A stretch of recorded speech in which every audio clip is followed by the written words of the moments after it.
মানুষের তাকদীরের কোনো চেঞ্জ হয় না। আর তাকদীরু লা ইয়ারুদ, তাকদীরের কোনো চেঞ্জ হয়? মহাবিশ্ব সৃষ্টির 50,000 বছর আগে আমাদের তাকদীর লিখে রেখেছে কে? আল্লাহ। এই তাকদীরের কোনো চেঞ্জ নাই। এজন্য আমরা বলি খাইরিহি ওয়াল কদর খাইরিহি ওয়া শাররিহি মিনাল্লাহি তাআলা। এই তাকদীরের ভালো হোক চাই মন্দ হোক সব লিখে রেখেছে কে? আল্লাহ। এটার কোনো চেঞ্জ নাই, এটার কোনো সাধারণত রদবদল নাই, এটার কোনো পরিবর্তন নাই। আত-তাকদীরু লা ইয়ারুদ্দু ইল্লা বিদ-দুআ। আল্লাহর হাবিব বললেন মানুষের তাকদীরের কোনো পরিবর্তন হয় না, চেঞ্জ হয় না। তবে তাকদীরের কিছু অংশ যদি কখনো চেঞ্জ হয়ে যায়, দোয়ার বদৌলতে আল্লাহ এটাকে চেঞ্জ করে দেয়। কি পাওয়ার দেখছেন? তাকদীরও চেঞ্জ করে ফেলে দোয়া, তাকদীর চেঞ্জ হয়ে যায়।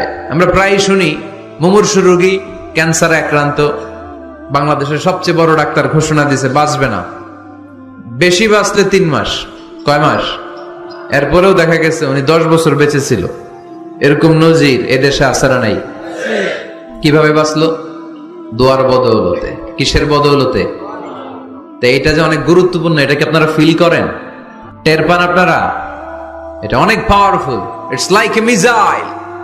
যুদ্ধে যেমনি সেনাবাহিনীরা মিসাইল হামলা করে, মিসাইল হামলা করলে যেমনি মিসাইল লক্ষ্যবস্তুতে যে ভেদ করে, দোয়ার মতো দোয়া করতে জানলে দোয়াটাও লক্ষ্যবস্তু যে স্পর্শ করে।